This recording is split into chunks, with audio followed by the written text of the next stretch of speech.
Well, during that uprising, men of courage decided that we're going to rebel.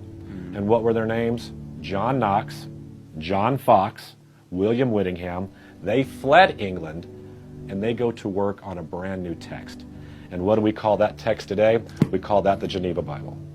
Well, it says right on there, it says someone has written here, Family Bible. That's right. That's what it truly was, the very first family Bible. Right. What we know today as the Textus Receptus. It will go to produce what we know as the very first homeschool Bible, the Geneva Bible. Mm-hmm. Right. And so this is the book that sails over on the Mayflower. Gotcha. That's the Bible that settles Jamestown. Mm-hmm. After Bloody Mary's terror, she had a sister. Of course, we know her name as Queen Elizabeth.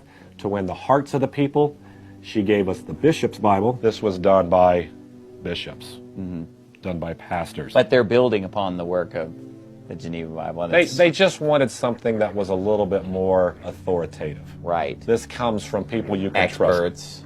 Hebrew, Greek experts, but truthfully, Right. it never settles with the people. It was a glorious work.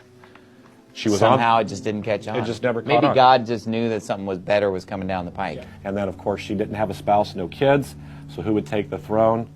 Her cousin from Scotland, of course, we know him as King James. And that big, tall Bible that you see down there closest to you, that's the first edition of the King James Bible. And then a year later, he allowed the folks to buy one in a bookstore, and you're holding the very first King James New Testament. The king in 1603 said, okay, I'm going to organize a committee, and no matter how long it takes, you're going to go to work using two rules. Old Testament must be translated from the Hebrew, New Testament must be translated from the Greek, and I am going to give you all the resources humanly possible to make this happen. So the best Hebrew of that day, the best scholarly Greek of that day, and in 1603, 53 guys were hired. They go off, and for 7 years, they work on what we know today as the most important book in the history of man. The first edition, first issue, first printing of the King James text. And it took them 7 years. And they did a phenomenal job. And the King James that you and I read today, of course, comes from that 1769 revision, but this was the anchor of the text. And this is the product of it. And in 1612, he gives us what we know today as the very first handheld King James New Testament.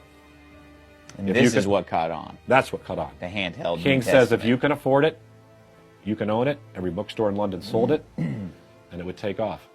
And then it would become, and always has been, the #1 selling book in the history of man. No book has ever outsold this text, or ever will.